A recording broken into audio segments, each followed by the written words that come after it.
Hello, everyone. Welcome here. Welcome back. I'm just doing a quick little thing today because I was at the store and I saw these.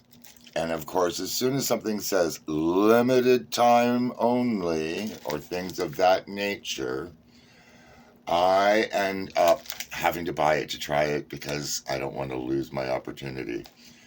That's a little bit of the FOMO I experience when I see things like that. When it's limited time only or something that says new, if it's new, like a new flavor or something, I have to try it.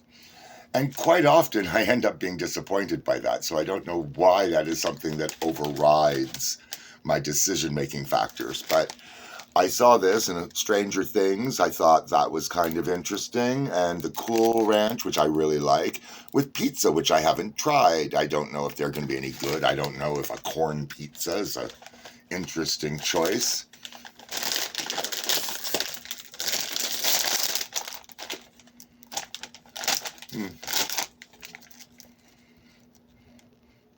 I can smell some Cool Ranch, and I do smell some of those spices. Could be pizza-like. Okay, I'm going to do a random chip pull. Okay. Try that again. Random chip pull. Okay, I think that's a Cool Ranch. Yeah.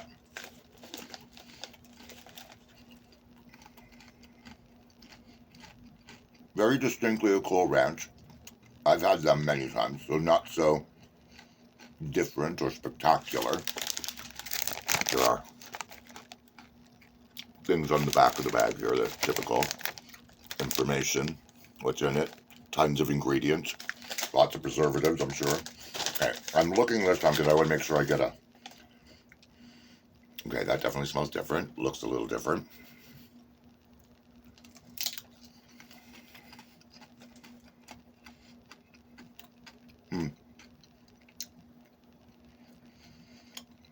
I don't know if I'm getting pizza, per se. I get the suggestion. Okay, that was a hint that almost tasted like peppery, like a possibly pepperoni flavorish. Not that it tasted like pepperoni, but it kind of reminiscent of that. I can get a little hint of the tomato. The problem I have with most of those kinds of things is the cheese isn't as prominent. And with pizza, the cheese is mozzarella, so you're not going to get a lot of flavor from the cheese anyway. So I don't know how you would end up incorporating the idea of cheese into a pizza, something that's hard and crispy. But it does have some seasoning, like a little hint of Italian kind of seasoning. So you do kind of get the suggestion of the memory of what might have seemed like pizza back in the day. But if somebody just gave you that and didn't tell you the flavor, I doubt that you would go, "Oh, that's pizza flavor."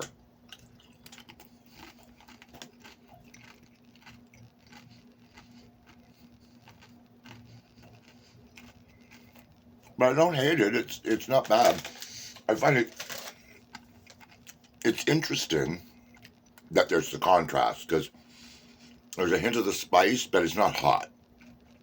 Not by any stretch of the imagination. But you do feel like a little spice play around on your tongue. There was a time that Denis would have found that way too hot. But over the last 20 years, I've been working on him bit by bit, letting him appreciate certain spices. Because he used to think spices or seasoning just automatically meant it was going to be hot and burn his mouth off. And that's not true. There's a lot of spicy things that have other properties, and some will dance on the tip of your tongue, some will play at the back of your tongue, some play along the sides, and they sort of will travel around your mouth. Some start early, hit you hard early, and they taper off. Some build to later. Like spices are really, I don't know, like oil paints when you're used to working with watercolors. So it could be very, very different to get used to. And now Denis, after 20 years, actually enjoys a lot of different spices. He'll even eat Um, I'll put cayenne pepper in things and stuff like that. But I know how much he can tolerate. And I don't want to, it's not good for me anyway because of my ulcers and things. So I really shouldn't have them, but I love spicy things. So I try to make it in a reasonable, non-body threatening manner when I'm doing these things. But this is already longer than I anticipated it being, so I hope everybody has a wonderful day. And until the next time, as always, take care of yourselves and each other.